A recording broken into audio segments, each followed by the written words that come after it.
სესიას, ხოლო შაბათს 14 დეკემბერს შედგება საარჩევნო კოლეგიის მიერ საქართველოს პრეზიდენტის არჩევნები.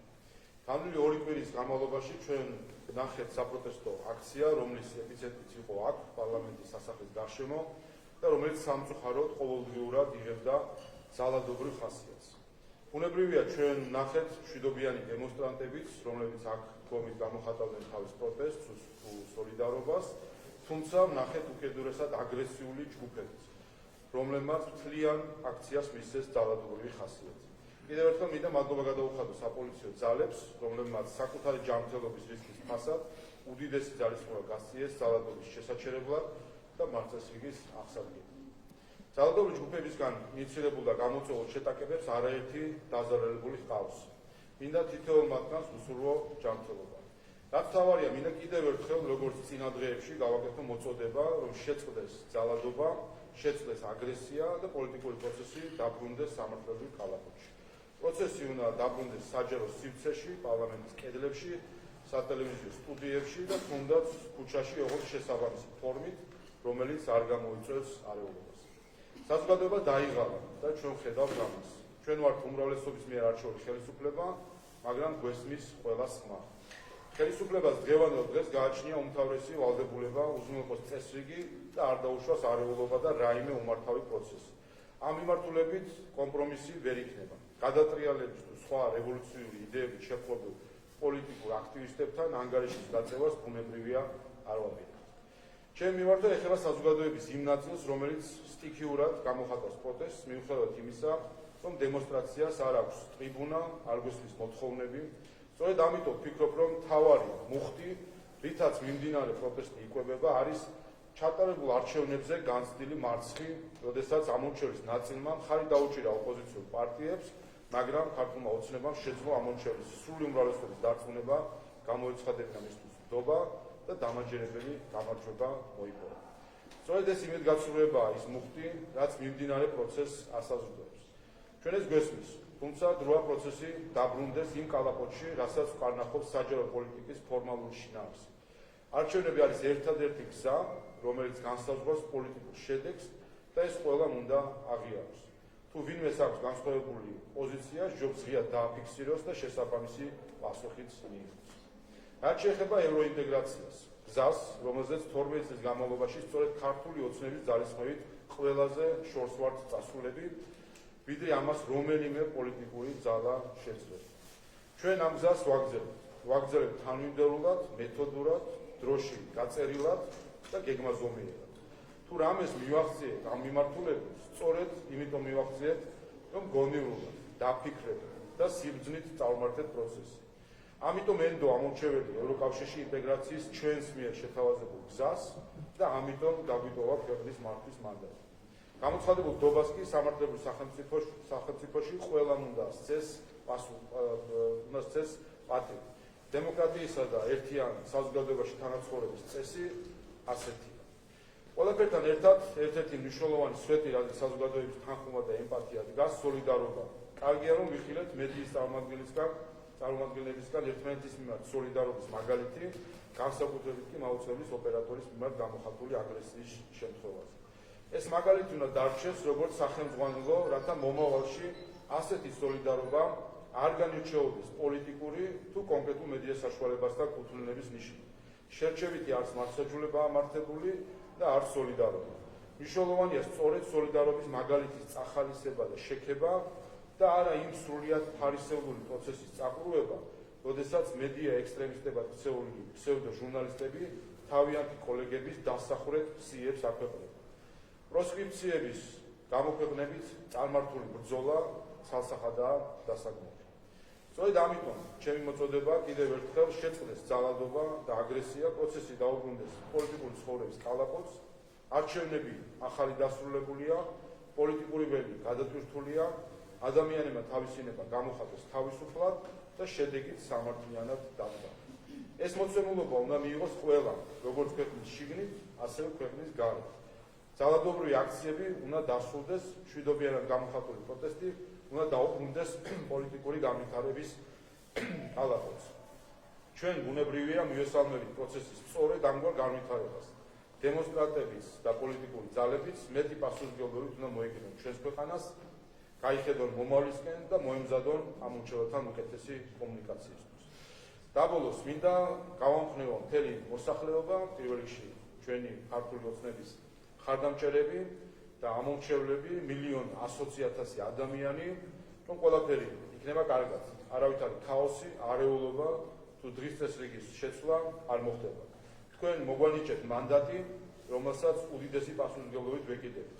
ვიცავთ და ვაფასებთ. ამ ნდობის გასრულება არ და ვერ მოხდება. მადლობა გამოცხადებული ნდობისთვის კიდევ ერთხელ და მადლობა ამ ცხელ დღეებში თქვენი მხარდაჭერისთვის, რომელსაც ჩვენ ვგრძნობთ, გვესმის და ვაფასებთ. უნდა გვესმოდეს, რომ შექმნილი ვითარება გამოძახილია იმ პროცესის, რაც ჩვენი ქვეყნის გარშემო მიმდინარეობს და საიდანაც აუცილებლად გავალთ სამშვიდობო.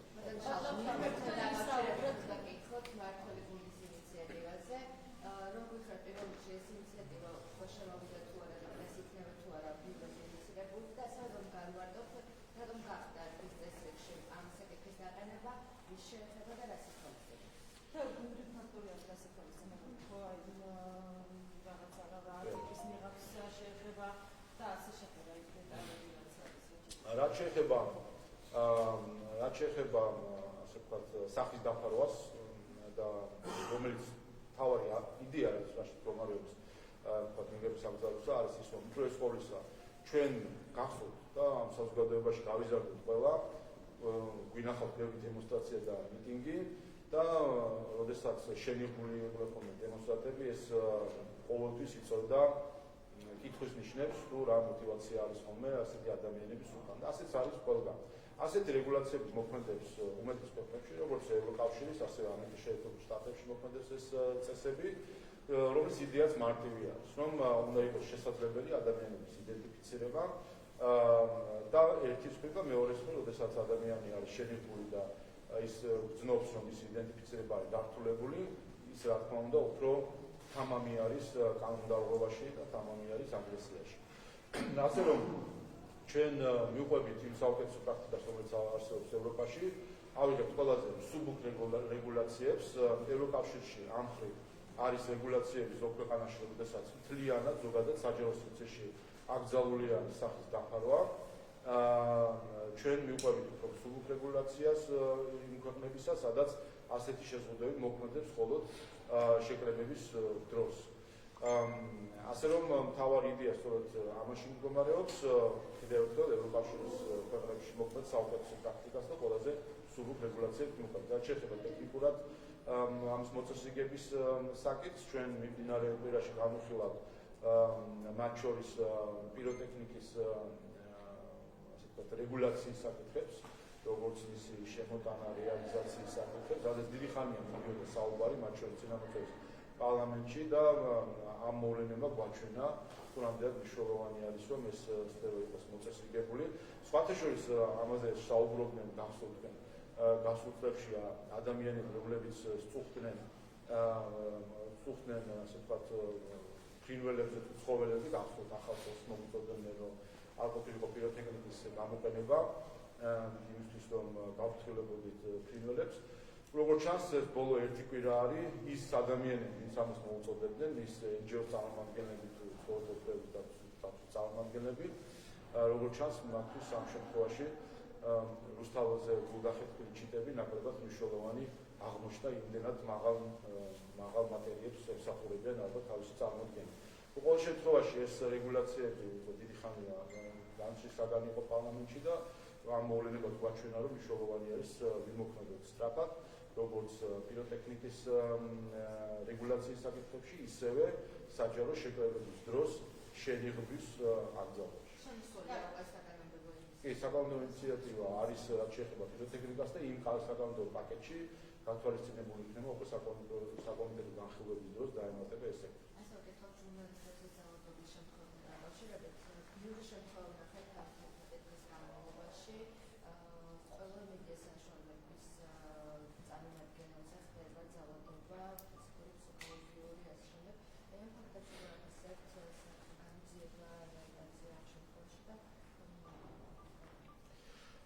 ჩვენ ნახეთ სხვადასხვა სახის ინციდენტები, რომელიც თავისი სიმძიმით, ფსიქოლოგიური სიმძიმით ალბათ თანაბარი არის. ნახეთ როგორც ფიზიკური ძალადობის შემთხვევები, ასევე ფსიქოლოგიური ძალადობის შემთხვევები.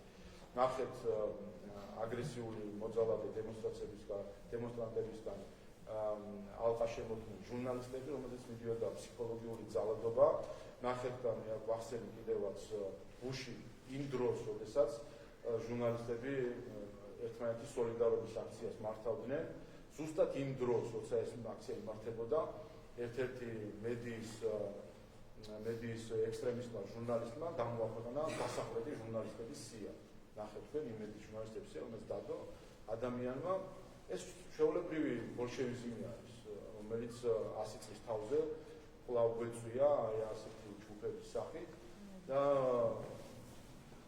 ირონია იმაში არის, რომ ერთის მხრივ მოუწოდებენ თავის კოლეგებს სოლიდარობისკენ და იქვე იმავე მომენტში თავად არიან ინიციატორები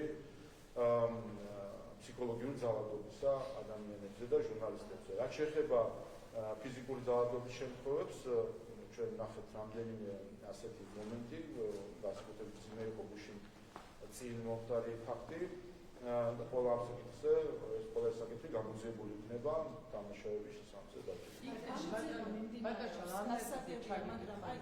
მაგრამ მნიშვნელოვანი არის ხომ სწრაფად გამოძიება ამ ყოველთვის იდენტიფიცირება ამ ადამიანების გავიდა შაბათს მოხდა ხო გავიდა დღე და რა ეტაპზე არის გამოძიება თუ გაქვთ როგორც იცით იდენტიფიცირება ამ ადამიანების რამდენად იდენტიფიცირება ზოგადად რთული არის ერთ-ერთი გამოწვევა არის ის რომ ხედავთ რომ ამ დღეებში რთულია გაარჩიო ვინ არის მოძალადე, ვინ არის დემონსტრანტი, ვინ არის პოლიტიკური პარტიის წარმომადგენელი, ვინ არის ჟურნალისტი მათ შორის ამ შენიღბების ფონზე რთულია უკვე გარჩევა ვინ არის და ამოცნობა მათ შორის ნახეთ თქვენ რომ შინაგან სამინისტროს გუშინ ბრიფინგზეც მოისმინეთ რომ ვარდები დაახლოებით 30 პირზე არის ეს საქმე მიმდინარეობს სადაც იყო ძალადობა დემონსტრანტების მხრიდან, თუმცა ჩვენ ნახეთ გაცილებით მეტი დარღვევა, როდესაც იქნებოდა ეს იგივე პარლამენტის შენობაზე თავდასხმა, თუ იქნებოდა ეს პოლიციელებზე თავდასხმა, პირდაპირ დამიზნებით პირველი არხის ოპერატორს ესროლეს მაშხალა და რომ არა კამერა, რომელიც ამ ოპერატორს ეჭირა, სახეში მოხდებოდა ეს მაშხალა, ხო? და მე როგორც ვიცი, არ ვიცი ზუსტად მე მგონი პიროვნება ამოცნობელი არ არის ჯერჯერობით, ვინც მაშხალა ესროლა, შეიძლება ვცდები, მაგრამ რამდენადაც ვიცი არ არის დაკავებული. ეს ართულებს ამოცნობას იმდირებისა, რომლებიც სხვადასხვა დანაშაულს ჩადიან. გამოძიებას, როგორც იცით, აწარმოებს სპეციალური საგამოძიებო სამსახური, დეტალები რა თქმა უნდა მათ იციან, თუმცა ჩვენ ხედავდით მათ შორის საჯაროდ როგორი საგამოძიებო მოქმედებები, კამერების ჩანაწერების ამოღება და ასე შემდეგ და იმედი მაქვს სპეციალური საგამოძიებო სამსახური მალე დაადგენს რაც ვიხილებ თქვენს რომ იყო უმძიმესი ხომ ოპერატორი და ჟურნალისტის სცენა და როგორც ისინი ამბობენ თვითონ სამართალდამცავები რომელთაც არ ქონდათ რეაქციაო ძალადობა დასაგონია სამართალდამცავის მიმართაც და ჟურნალისტის მიმართაც თუ იქ იყვნენ მართლა სამართალდამცავები რატომ არ ქონდათ მათ რეაქცია იმიტომ რომ კანონი იცავს ყველას მათ შორის ყველას უნდა იცავდეს ჟურნალისტი იქნება თუ აქციის მონაწილე რატომ არ დაიცვეს სამართალდამცავებმა ეს ადამიანები ზოგადად ბოლო 10 დღეა სამწუხაროდ რუსთავის გამზირი ძალადობის კერად ჩვენ ყოველ საღამოს თითქმის ვხედავდით 1-2 დღის შუალედით რომელსაც ნახეთ რომ 2 დღე მშვიდობიანი მიდიოდა მანიფესტაცია და როგორც ჩანს ესეც ამითაც დაიძაბნენ რომ მუხტი ეცემოდა და შემდეგ დღეს კვლავ პიროტექნიკით ასე ვთქვათ აჭერის სათავრობა და თავს ესმოდნენ პოლიციელებს ზოგადად ძალადობის კერად იქცა რუსთავის გამზირი სამართალდამცავები ისე აღკვეთა შეუძლია ძალადობის აღკვეთას რასაც ახერხებენ იმას აღკვეთენ თუმცა ხედავთ მთლიანად რომ რაღაც ქაოტურ გარემოს ქმნიან რუსთავის გამზირზე დემონსტრაციის ცალკეული მონაწილეები ასე რომ ეს გამოწვევა არის რა თქმა უნდა რომ პოლიციას არ შეუძლია ყველა ამ საკითხზე ყველა ასეთ როცა ხედავდნენ გაცხადებას ამ ყველა რისი შემთხვევა იყო და მოახდინა რეაგირება, ესეც ნაწილია მათ შორის სპეციალურ საგამოძიებო სამსახურის მიერ გამოძიების, ასე რომ ყველა ამ საკითხს პასუხს გასცემს სპეციალურ საგამოძიებო სამსახური. ბევრ ასე ვთქვათ, დანაშაულზე რეაგირება ვერ ხდებოდა ის დღეები, ხედავდით, რასთან ხდება საქმე, პოლიციელებს პირდაპირ ესროდნენ მაშხალებს, დამიზნებით, ჟურნალისტ პირდაპირ ესროდეს მაშხალა პირველი არხის ოპერატორს. იმ მომენტში რატო არ დააკავა პოლიცია? პირდაპირ შეუყურებთ და შეძლო დაკავება, რასაც უყურებით ვერ შეძლო. იმიტომ რომ არის ასე ვთქვათ, კიდევ ერთხელ ძალადობის კერად იქცა რუსთაველის გამზირი ამ დემონსტრაციის ცალკეული მონაწილეების ასე ვთქვათ მოქმედებით და რთული არის ყველა ასე დანიშნული. აი ეს მინდა რომ გითხრა, თქვენ ამბობთ რომ რუსთაველის გამზირი ძალადობის კერად იქცა. ის ადამიანები საუბრობენ მოძალადი არის ახლა ხელისუფლება და თვითონ ორი პოლიცია, ხომ თქვენ ამბობთ რომ სახელმწიფოებრიობას იცავ და ისინი ამბობენ რომ ევროპულ არჩევანს იცავენ და ის რაც ხდება მარტივი არ არის და ყოველდღე ძალადობა აქეთაც იქეთა და ურთულესი სიტუაცია არის ქვეყანაში. თქვენ როგორც ქვეყნის პირველი კანონმდებელი, აი პასუხისმგებლობის ნაწილში როგორ ხედავთ, რაში ხედავთ გამოსავალს, დიალოგი არის, დისკუსიის გახსნა, თუნდაც შესთავაზოთ იმ ადამიანებს, რომლებიც გულწრფელები არიან ამ პროცესებში და პოლიტიკური ანგარების გარეშე მოქმედებენ, მათთან შეხვედრა და თუ თქვენ გაქვთ სიმართლე, აუხსნათ მათ, იმიტომ რომ მათ თავიანთი სიმართლე, სანამდე შეიძლება გაგრძელდეს ის ყველაფერი, რაც ახლა ქვეყანაში ხდება.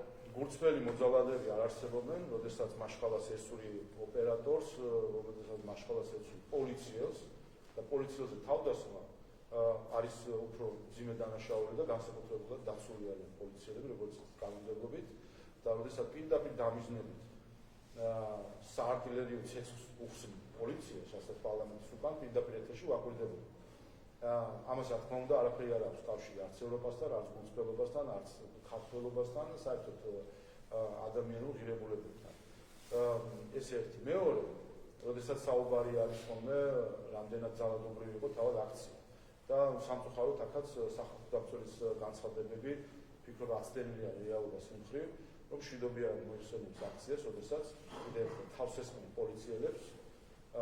მისი მიდგომა როგორც ჩანს არის ასეთი, რომ ვინც თავს ესხმის, ის არის მხოლოდ მოძალადე და ამ მხრივ აქცია მთლიანად არის მშვიდობიანი. აქ მარტივი კითხვაა, როგორ წარმოუდგენია სახალხო დამცველს, აი ეს საარტილერიო ცეცხლი რომ გაუხსნა ადამიანმა და ან თუნდაც პარლამენტის წინიდან წინა პერიმეტრიდან, როდესაც ამტვრევენ შუშებს მაშხალებით, როგორ წარმოუდგენია, რომ ორი პოლიციელი გამოეყოფა კორდონს, შევა ხალხის მასაში, დააკავეს იმ ადამიანს და გამოეყვა. ასე წარმოუდგენია ეს ახლა, რა თქმა უნდა, არ არის ეს ასე. როდესაც ადამიანი მაშხალები თავს ესხმის პოლიციას ქვებით, მოლოტოვის კოქტეილებით და მის გარშემო მყოფი ადამიანები ერთი მას არაჩერებენ, მეორე პირიქით უყიჟინებენ და უწონებენ ამ ცევას და ამას უყურებენ. ის ხალხი, ვინც პოლიციას ქვას ესხმოდა, აშრო უკრავდა მის გარშემო მყოფი 100 ადამიანი, ის 100 ადამიანი ამ ყველაფრის თანამონაწილე არ არის.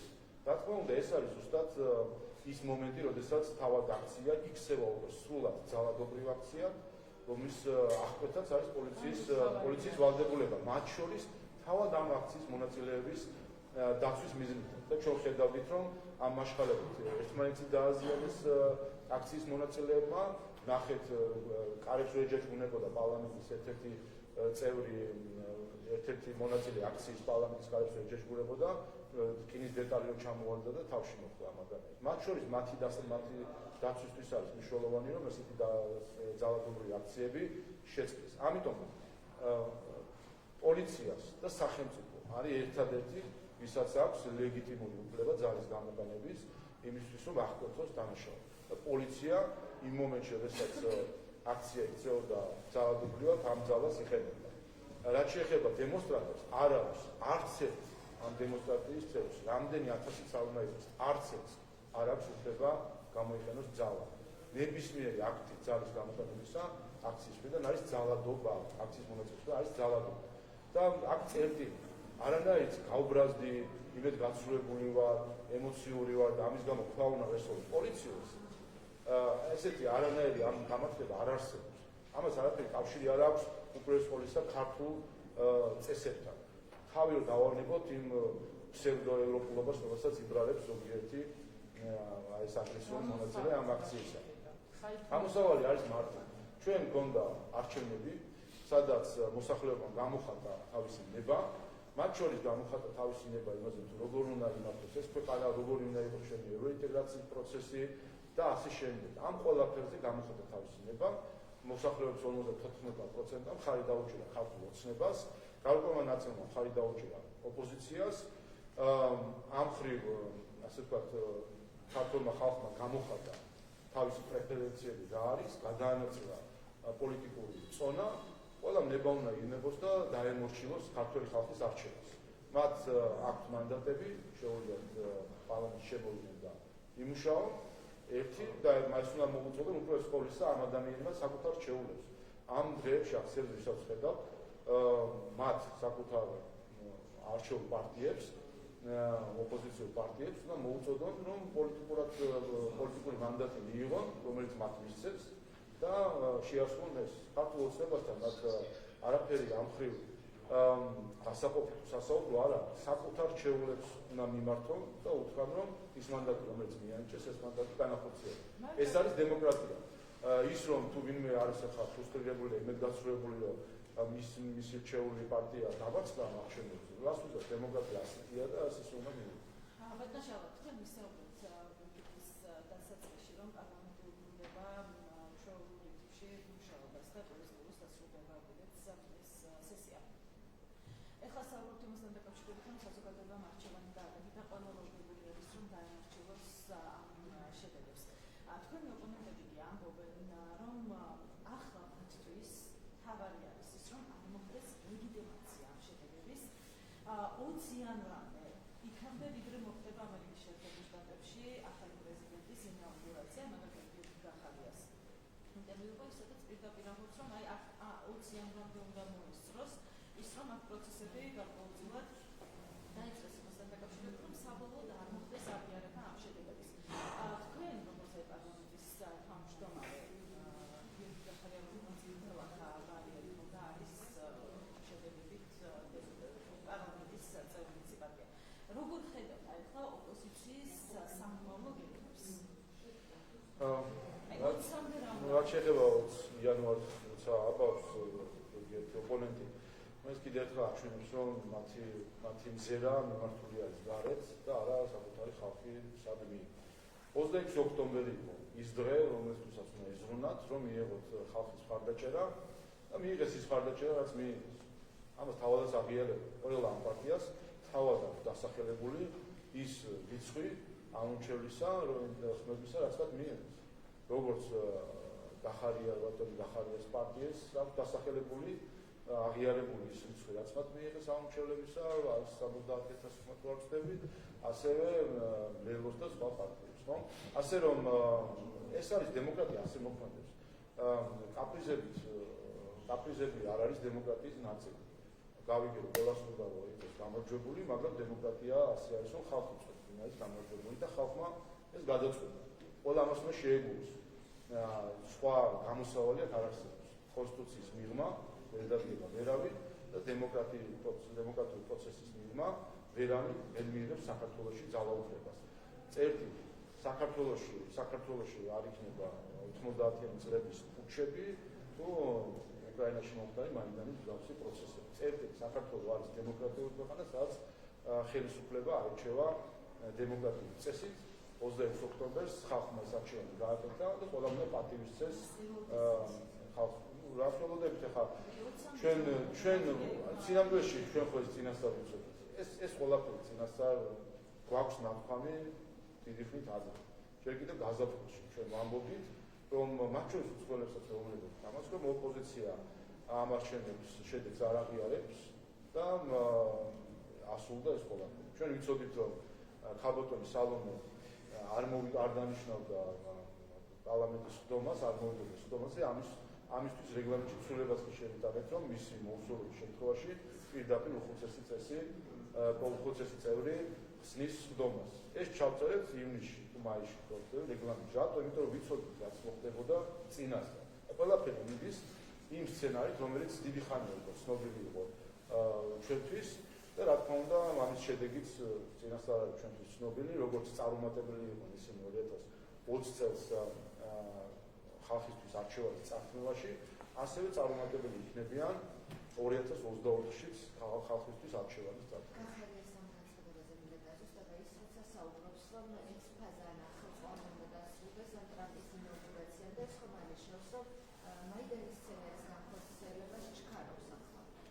ზოგადად ხედავთ ჩვენ, რომ ამიტომაც ვთქვით, რომ წინასწარ იყო ცნობილი, რაც მოხდებოდა.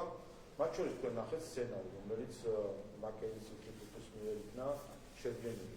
პირდაპირ იმ სცენარსაც მოყვებით, რომ არჩევნები ქართული ოცნების გამარჯვების შემთხვევაში იქნება პროტესტები და პროტესტს უნდა დაუჭერთ ხარი. ანუ ესეც კი ცნობილი იყო წინასწარ. მაიდის სცენასაც შეეხება, რომ აქაც ვიზუალითაც კი ყველანაირად ახორციელებენ ამ სცენარს.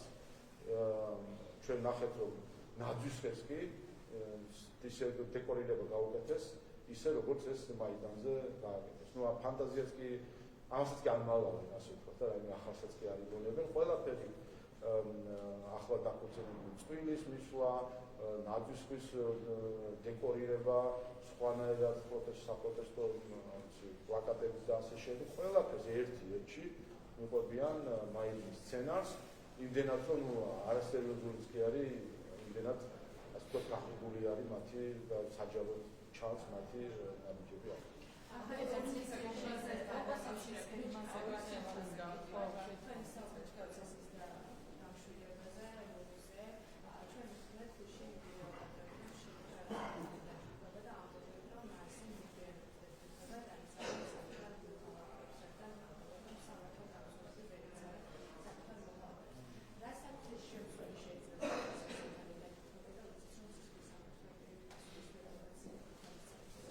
სასაცილოა ხა კიდევ ესეც მაიდის სცენარის ნაწილი არის ზუსტად. აი ნაბიჯ მიყვებიან თითქოს უდეთ წინ სცენარი და ამ სცენარიდან ასე ვთქვათ ყოველ დღე ახორციელებენ იმას, რაც თავის დროზე მოყვა მაიდანს. ყველა შევახსენებთ მაიდანის რომანტიზებას ვცდილობ ზოგიერთი 100-ზე მეტი ადამიანი მოკვდა მაიდანის დროს.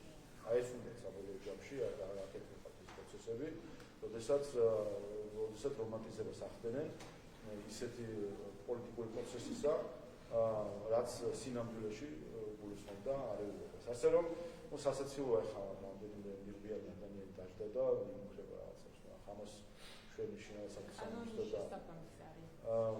და ხა იმდენი უკანონო კიდევ ერთხელ რუსთაველის გამზირი აქციები ძალადობის და უკანონობის კერად არაფერი კავშირი ამას მათ შორის ქართული პროტესტის კულტურასთანაც არანაირი კავშირი აღარ აქვს. იმას ასე ჩვენ ვიყურებთ.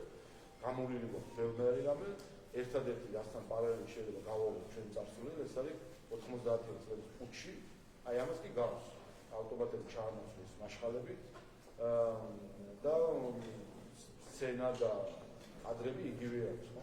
პარლამენტის შენობა ამოღებული სამიზნედ, 90-იანებში თქვენ ეხებს ესვოდნენ ავტომატებს, ახლა ესვიან მაშხალებს და თან იქვე ამატებენ, რომ თითქოს ეს არაფერი, თითქოს ეს რაღაც ის იყოს რაღაც ვიზუალური ეფექტები. მე ადრეს ვიტყვი, მათ შორის გუშინაც სხვათა შორის პარლამენტის რამდენიმე ოთახში ჩამდგეს ფანჯრები, ქვებით, არ ვიცი ხა კიდევ ერთხელ როდესაც საუბრობ ჩვენ მშვიდობიანი არის თუ არა აქცია, გასაგებია რომ რაღაც ნაწილი აქვს აგრესიული, რომელიც ჩადის ძალადობას, მაგრამ როგორ ვითი ამართლებენ იმ ხიჟინას, რომელიც ჩვენ გვესმის ხოლმე, როდესაც ჩაიმტროვა შუშა პარლამენტის შენობაში და ტაშს უკრავენ. როდესაც მოლოტოვის კოქტეილი მოხდება პოლიციის კორდონს და ტაშს უკრავენ და ამას აგულიანებს ის ხალხი, რომელიც მერე ველაპარაკება რაღაც ევროპაზე და რაღაც ღირებულებებზე. რა კავშირი აქვს, როცა ხედავ მოლოტოვის კოქტეილს ის ადამიანი და ამას შეაქეთ, უიწონებ, მაშხალების სწორად პირდაპირ ეთერში ჟურნალისტების მხრიდან გვესმოდა ეს არ არის ახალი ფაქტო, რომ თითქოს რაღაცა ამსობა იყოს მცირე. 150-ზე მეტი პოლიციელი დაშავდა, 150-ზე მეტი პოლიციელი დაშავდა ამ დღეების განმავლობაში. ამას რა თქმა უნდა პასუხისმგებელი არიან უპირველეს ყოვლისა ის ადამიანები, ვინც ეს ძალადობა ჩაიდინა სამართლებრივად, მაგრამ პოლიტიკურად ამას პასუხისმგებელი არის ყველა აქციის თითოეული წევრი, რომელიც გვერდში ედგა ამ ადამიანს და არაჩერებდა და ის აქციის ის მონაწილეები, რომელიც რამდენიმე მეტრით შეიძლება უკან იდგნენ. უკან დაშავდნენ და უფრო მეტი. ამაზე რამდენიმე მეტრით უკან იდგნენ და ამ ყველაფერს ხედავდნენ. და როდესაც პოლიცია მოუწოდებდა რომ დაშლილიყო აქცია და წასულიყო სახლში, ამას არ წყვეტდა. პოლიცია იმიტომ მოუწოდებს ხოლმე აქციის დაშლის, რომ ის იღებს ძალადობის ხასიათს, როდესაც წინ დგას პირობითად 100 ადამიანი, რომელიც ძალადობს, ის 150 ადამიანი ძალადობს, იმიტომ რომ მას ზურგს უმაგრებს რამდენიმე ასეული ადამიანი, რომელიც უკან არის. ის ადამიანები რომ გამოეცვალა, რომელიც თავს მშვიდობიანს ეძახიან და დატოვონ ეს მოძალადეები მარტო, რა თქმა უნდა, ისინი აღარ იძალებოდნენ შემდეგ პოლიციას. და კიდევ ერთხელ, რაც შეეხება დაშავებულებს, ეს არის შედეგი საბოლოო ჯამში იმ ძალადობისა, რომლის ინიცირება ყოველ ჯერზე ხდებოდა აქციის მონაწილეების მხრიდან. მე და შემდეგ დღეებში გაგაცნობ კიდევაც მედია მონიტორინგით დავაკვირდით ჩვენ, რომ როდის იწყებოდა აქცია, როდის ხდებოდა ეს ძალადობრივი, როდის ხდებოდა ქვებისროლა, მაშღალების როლა პოლიციის მიმართ. შემდეგ იყო დიდი პერიოდი, როდესაც ჯერ აფრთხილებდნენ, ცალკეულ წევრებს წინ ვინც იყო აგრესიული ხედავდით, რომ იმათ აკავებდნენ და შეყავდათ, ხო? მაგრამ როდესაც ეს არ წყდებოდა და უკვე ინტენსიური ხდებოდა მაშღალების გამოყენება პოლიციელებს, ანუ ასაფეთქებელი მიზეზებს ესროდნენ ხარ მაშღალად თქოს რაღაც ისეთი უწყინარი სიტყვა, სინამდვილეში ასაფეთქებელს ესროდნენ, ხო? შეუძლებელი.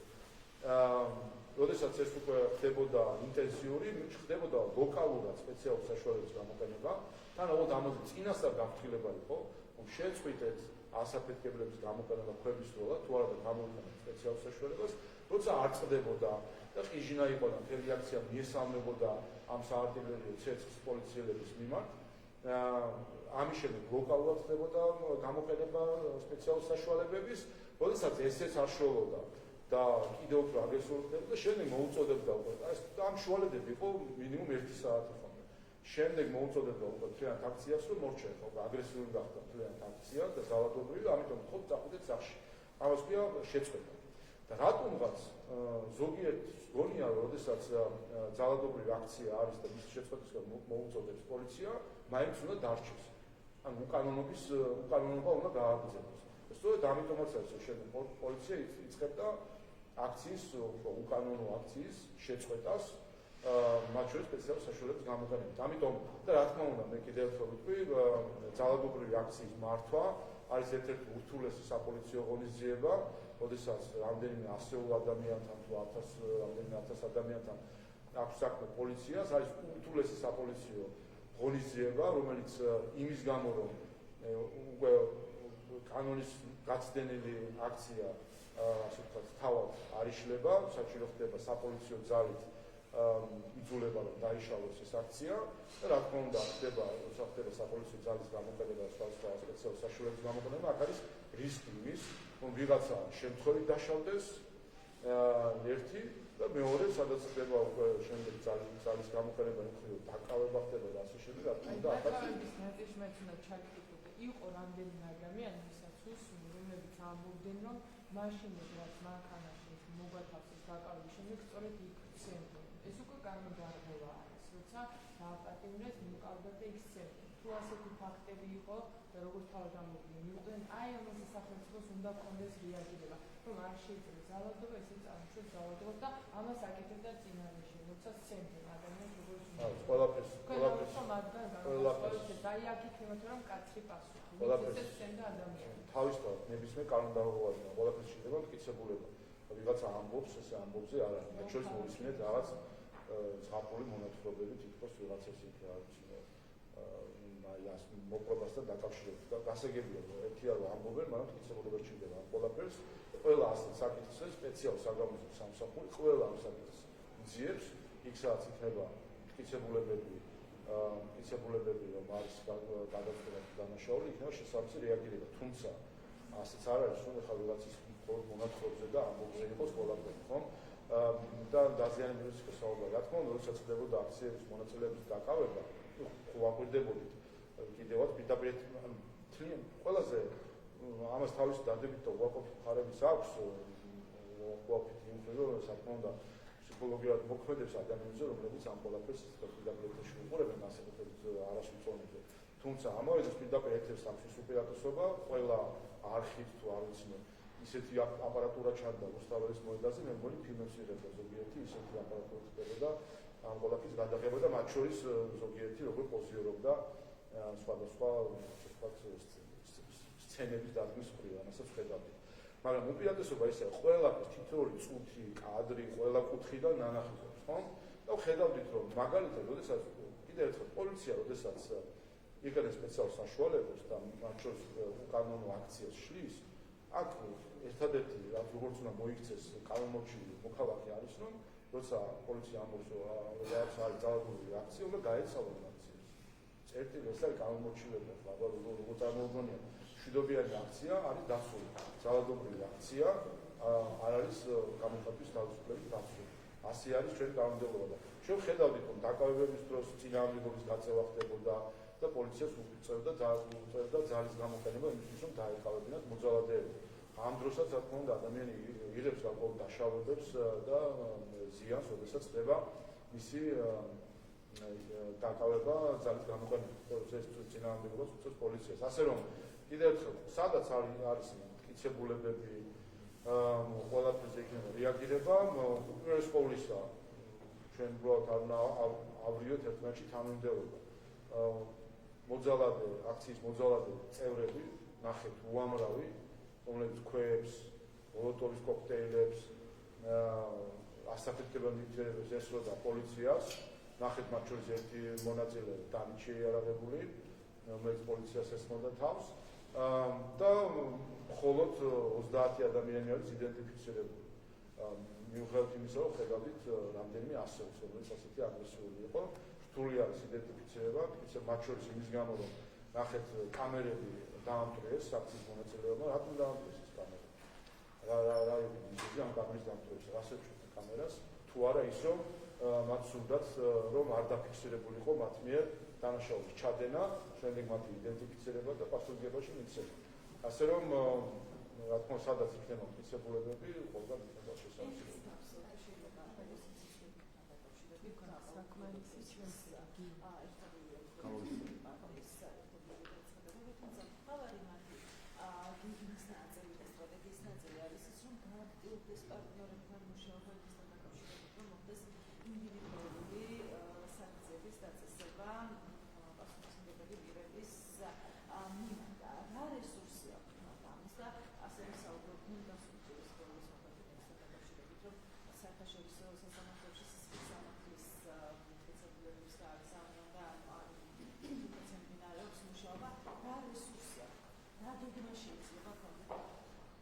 საბოლოო ჯამში ხედავთ, რომ როდესაც ადამიანები, პოლიტიკოსები იქნებიან ეს თუ NGO-ს წარმომადგენლები მიდიან სიმართლის წინააღმდეგ, ისინი ყოველთვის მარცხდებიან. სულ ახლახან, რამდენიმე დღის წინ კეზერაშვილი კიდევ ერთხელ გამთხოვნდა სტრასბურგის სასამართლოს მიერ, ეს ის კეზერაშვილია ევროპარლამენტმა რომ ჩაწერა რეზოლუციაში. ასე რომ, რა თქმა უნდა, ეს ცდილობები იქნება, ჩვენ ხედავთ, რომ ამ ვერშემდგარი არეულობის მონაწილეები, მათ შორის არიან უცხოელი აქტორები, ხედავთ პირდაპირ მხარდაჭერას ძალადობისა, წაქეზებას ძალადობისა, რა თქმა უნდა, ყველა განცხადება, სადაც საუბარი იყო, რომ მშვიდობიანი იყო ეს აქცია, ყველა ეს განცხადება იყო ამავე დროს წახალისება იმ ძალადობისა, რომელიც სამართლებზე ხდებოდა. ასე რომ, თავისთავად ცდილობები იქნება, მაგრამ კარგი ის არის ჩვენს გარშემო რაც ხდება ხოლმე, არის ის, რომ სიმართლე საბოლოო ჯამში ყოველთვის იმარჯვებს და ყოველთვის ცხადდება რა არის სიმართლე. ასე რომ, როდესაც სიმართლის მხარეს ხარ, რა თქმა უნდა, საბოლოო ჯამში შეიძლება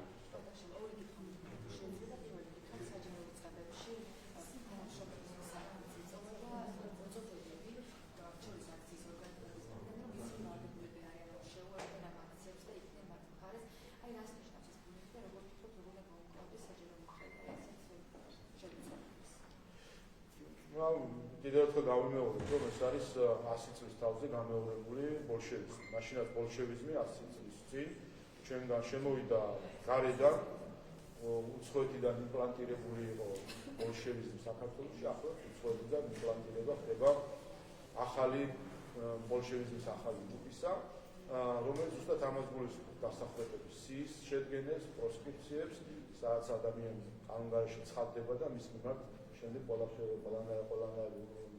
ყველანაირი ზომა არის დაშვებული.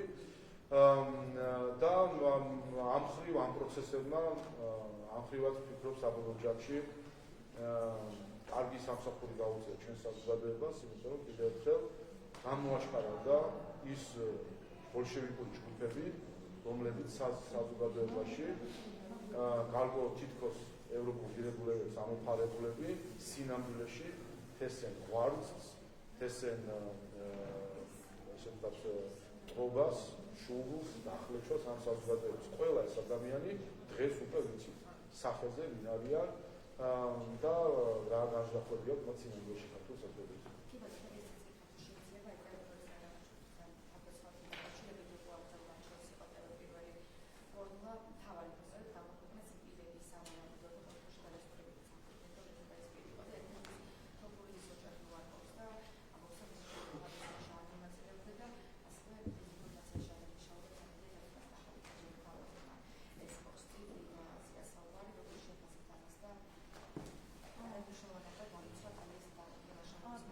ამას ხედავთ ბოლო დღეებში, ჩვენ ხედავთ მათ შორის პოლიციელების გვარების და სახელების გამოქვეყნებას და მათი ძალადობის სამიზნედ ამოღებას.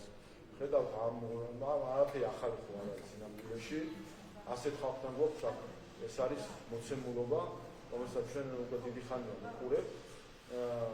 ბოლშევიზმი ეს არის ერთ-ერთი რაც შეგვიძლია ვთქვათ. ბოლშევიზმი, რომლის ნაწილი იყო მათ შორის ტროიკები, როდესაც ტროიკებით ხდებოდა გასამართლება ადამიანებს. ამას ჩვენ ვაკვირდებით დიდი ხანია. სოციმედიაში განსაკუთრებით და ისაც მედიაში, როდესაც რამდენიმე ასე ვთქვათ ბოლშევიკი ტროიკის ტიპით ასამართლე თვითონ არიან მოსამართლეების, პროკურორების, ადვოკატების და სასჯელის სისულეში მოუყვანები. ასე რომ აჩვენებს ესეც კიდევ ერთხელ რა არის მათი რამდენი კომისიის ანგარიშს ეკითხავთ, ჩვენ ნახეთ, რომ კიდევ ერთხელ მოგვიწოდებენ, რომ კანონთან დაკავშირებით გავაქმნეს, მათ შორის უნდა ეფექტებია რომელიც ინარჩუნ კანონზე, რომელიც არის რატომ მოგვიწოდებენ ხელოვნა ვერ გეტყვით უკვე სიმართლე გითხრათ არასერიოზული ხდება ეს დამოკიდებულება. აი ამდენ თავისუფლებას, რასაც ახლა ჩვენს ევროკომისია თავისთვის და ჩვენთვის ამდენ თავისუფლებას ხო ჯობდა ევროპაში ისე თქვა, რომ არ აქვს პრობლემა გამჭვირვალეობის და ის უზრუნველყოფს, რომ მისი დაფინანსება იქნება გამჭვირვალე. რა არის გასამალი ევროპაში? რატო არის ასეთი დიდი სურვილი, რომ დამალონ თანხები? არა და დამალული ევროპის დემოკრატიის ფონდი, რომელიც ევროპაში financeება, ხარულად აფინანსებს პარტიებს, რადიკალურს, ახლა უკვე ექსტრემისტულ ჯგუფებს, აფინანსებს პოლარიზაციას, აფინანსებს ტერორს საქართველოში. მათ შორის ევროპის დემოკრატიის ფონდი აფინანსებდა მოლოტოვის კოქტეილის რომანტიზების კამპანიას, რომელსაც ორგანიზაცია სიცოცხლე ეწევა. აი ამ მოგვიტანა ის შედეგი, რომ ის ერთი მოლოტოვი, რომელიც ჩაშან დაისურვეს, დღეს იქცა 5 თუ რამდენი იყო უკვე, რაც ნახეთ მოლოტოვის კოქტეილები. აი ამ ევროპულმა დაფინანსებდა და ევროპის კავშირის მიერ დაფინანსებულმა მოლოტოვის კოქტეილის რომანტიზება მიუყვანა ეს მოძალადეები აქამდე, ჩვენი საზოგადოება აქამდე. ამიტომ რა თქმა უნდა არის ფული ევროკავშირიდან, რომლითაც კეთილი საფრთხე საქართველოში არ კეთდება და მინიმუმი რაც უნდა უზრუნველყოს ევროკავშირმა არის ამ ფულის გამჭვირვალობა. როდესაც მალავ ესე იგი რაღაცა საკეთებ არასწორად ან არასასიკეთოს და ეს არის მე მგონი მთავარი. ასე რომ ნაცვლად ამ უსაგნო მოწოდებებისა და კიდევ ერთხელ დავაგვირდეთ ერთ რამეს. იმას კი არ ამბობენ ხოლმე, რომ აი რაღაც შეიძლება რეგულაცია ასე იყოს, ან ისე პირდაპირ კატეგორიული იყოს, საერთოდ არ არსებობს არანაირი კანონმდებლობა გამჭვირვალობის ყველაფერი იყოს დახურული. პირდაპირ გაუქმებაზეა ხოლმე საუბარი და ეს თავად ეს მოწოდება აღძრავს ეჭვს, რომ სინამდვილეში ამის უკან არის ფინანსების ფარულად ხარჯვის სურვილი.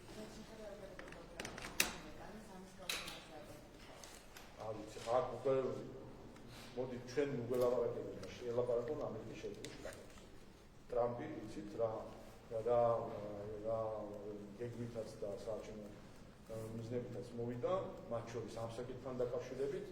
რა ვიცი, თუ უნდათ ჩვენ პატარა ვართ და ზემოდან ვიყურებთ ზოგიერთი, ელაპარაკობთ ამერიკის შეერთებული შტატებს ამ თემებზე და ვნახოთ ერთი რამდენად გამორთული იქნება.